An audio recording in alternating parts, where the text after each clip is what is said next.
Alegria em estar com vocês neste canal do Grupo Socorrista Maria de Nazaré, neste projeto que nos possibilita estudar a riqueza contida no Evangelho segundo o Espiritismo, trazendo seus ensinos para os nossos dias, para o nosso tempo. Hoje nós vamos dar continuidade ao capítulo 17 do Evangelho segundo o Espiritismo, Sede Perfeitos, e conversar e refletir sobre o item 4, os bons espíritas.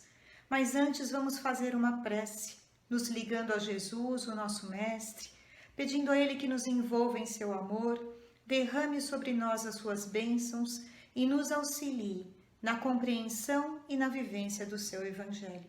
Que assim seja. Esse capítulo 17 do Evangelho segundo o Espiritismo, Sede Perfeitos, traz no seu início, nos itens 1 a 3, como nós vimos no vídeo da semana passada, os caracteres da perfeição e as características do homem de bem.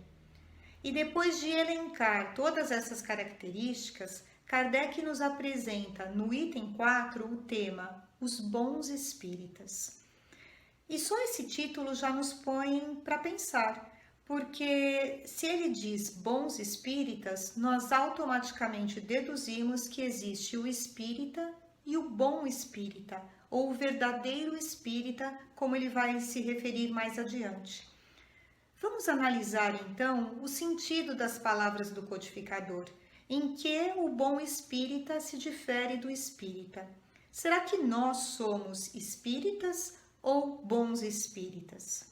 Kardec inicia esse item 4 nos dizendo assim, que o espiritismo bem compreendido, mas sobretudo bem sentido, ele nos transforma no homem de bem, num verdadeiro cristão.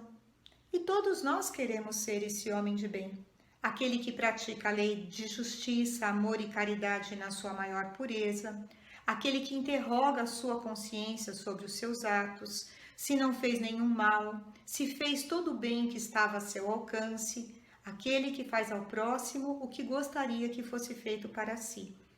Então Kardec diz assim, o Espiritismo, sobretudo bem sentido, nos transformará no homem de bem.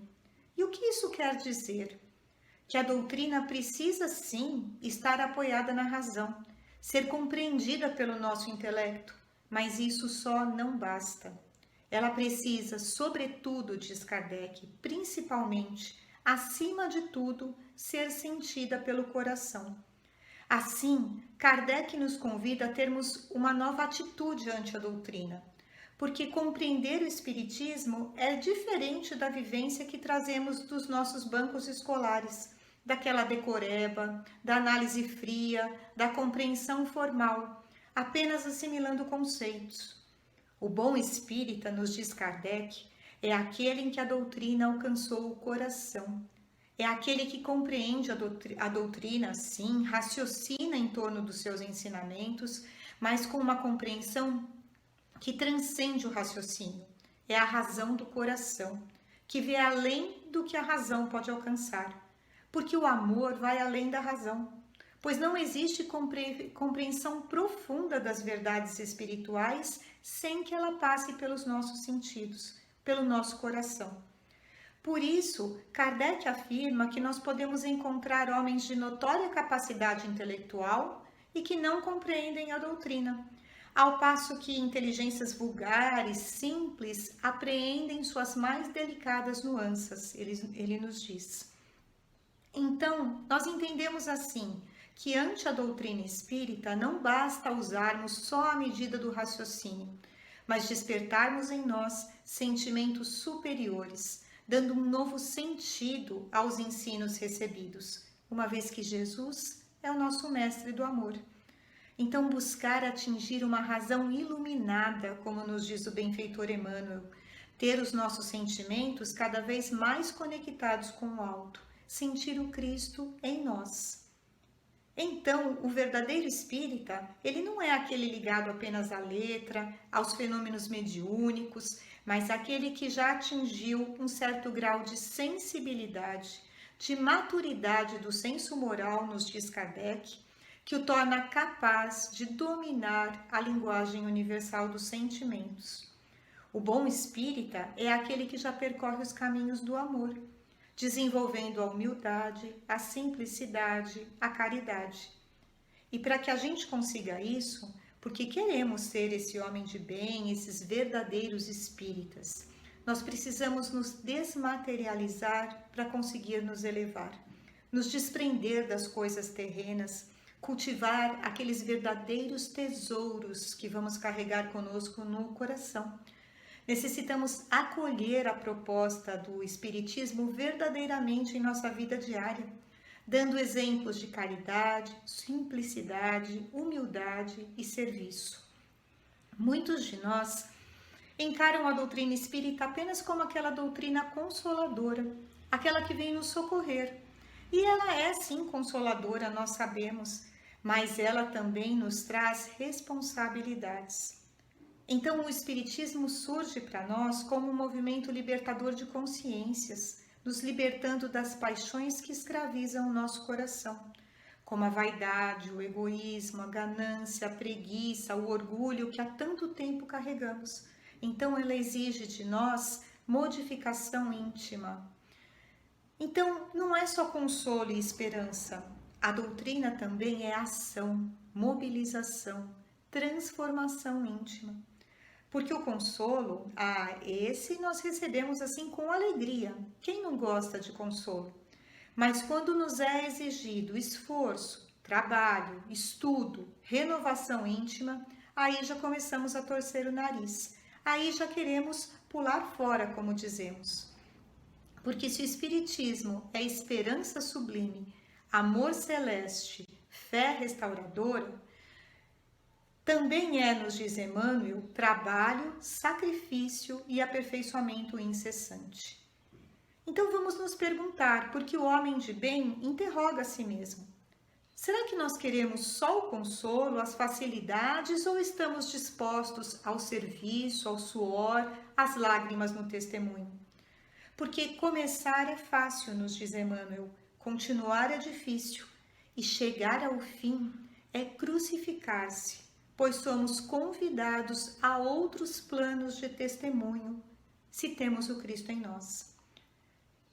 Então, vamos continuar a nos perguntar, será que nós temos tratado essa doutrina com devido respeito, com respeito à sua grandeza? O Espiritismo para nós, ele é só um rótulo? Nós dizemos, sou espírita como um rótulo ou ele já é um roteiro para as nossas consciências? Então, que possamos somar a esse rótulo nossas atitudes no bem, que os outros possam conhecer a doutrina espírita não por imposição, mas por meio de nossas atitudes no bem. Emmanuel nos lembra que muito se tem falado do Cristo, principalmente nos dias atuais, onde temos a internet a nosso favor. Muito se tem falado do Cristo, mas os apóstolos se escasseiam cada vez mais. E essa fala se soma a uma fala do Chico Xavier, que disse em tempos passados, os espíritas estão desencarnando muito mal. Então que não sejamos nós esses espíritas capengas. Vamos com alegria e com o respeito que a doutrina merece, diminuir a distância entre o nosso falar e o nosso fazer, resgatando em nós o sabor daquele cristianismo dos primeiros tempos. Vamos pensar mais uma vez como tem sido a nossa relação com a doutrina espírita quando nos chega a enfermidade do corpo, a morte de um ente querido, as dificuldades, as vicissitudes da vida. Será que nós reagimos da mesma maneira que o senso comum reage? Será que nós agimos com revolta ou com resignação? Com queixas ou com silêncio? Com gratidão ou com ingratidão? Com egoísmo ou com amor? Será que na família ainda somos aqueles tiranos domésticos ou aqueles que buscam promover a paz, a harmonia? E no trabalho da casa espírita, como nós espíritas nos portamos? Será que o orgulho e a vaidade ainda nos dominam? Será que nós escolhemos tarefas, queremos possuir cargos, queremos estar numa posição de destaque? Ou já aprendemos a servir com amor nas tarefas em que formos necessários? Então vamos ser exemplos no lar, no trabalho, na nossa vida social, sendo menos nós e mais Jesus a todo instante. Porque Jesus nos pergunta: que fazeis de especial? E Paulo nos diz: mas de vós, ó amados, esperamos coisas melhores.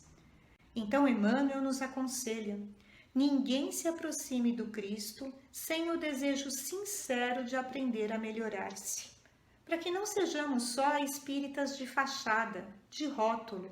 Então vamos ter os nossos corações consagrados ao Cristo, transformando a terra no mundo regenerado que tanto desejamos. E se assim permitirmos, o Cristo vai atuar por meio de nós, porque Paulo já nos dizia: Cristo é a cabeça e nós somos o corpo, os membros. Então vamos transformar o Cristo em padrão permanente da nossa vida, por exemplo e modelo de cada dia, para que assim a gente possa iluminar os corações dos outros, auxiliando com amor. Porque nós já sabemos, fora da caridade não há salvação. E a essência da perfeição que buscamos é a caridade. Assim, Kardec conclui o item 4 nos dizendo assim: aquele que já podemos qualificar como verdadeiro e sincero espírita, ele encontra-se num grau superior de adiantamento moral. O espírito já domina completamente a matéria. Os princípios da doutrina fazem-lhe vibrar as fibras mais íntimas, enquanto nos outros essas fibras permanecem mudas, porque ele foi tocado no coração. Então, o verdadeiro espírita não se deixa mais dominar pela matéria. Ele já vive aqui na Terra as verdades do espírito. E Kardec continua com aquela frase que bem conhecemos: reconhece-se o verdadeiro espírita por sua transformação moral e pelos esforços que faz para dominar as suas más inclinações. Então, Jesus não exige de nós santificação imediata, mas esforço na renovação íntima. Aí sim reconheceremos o verdadeiro espírita. Aquele que se esforça, diz Kardec, sempre consegue atingir os seus objetivos quando dispõe de vontade firme. Isso quer dizer o quê? Que a mudança está em nossas mãos. Se tivermos vontade, vamos conseguir. O verdadeiro espírita, o bom espírita, nunca se contenta com o horizonte em que está. Atende ao chamado do Cristo quando nos diz: sede perfeitos. Está sempre em movimento, num esforço diário para ir mais além, para ser melhor amanhã do que foi hoje. E Emmanuel assim nos diz: o cristão é o sal da terra, força de preservação dos princípios divinos no santuário do mundo inteiro. Então, que possamos nós sermos os bons espíritas, os verdadeiros espíritas, os verdadeiros cristãos, e com profundo respeito à doutrina que abraçamos, sermos a cada dia esse sal da terra, espalhando e preservando a doutrina do Cristo no mundo inteiro. E assim eu encerro essa nossa conversa de hoje, desejando que a presença do Mestre em nossas vidas nos ilumine e nos auxilie a nos transformarmos em criaturas de bem. Que assim seja. Muito obrigada.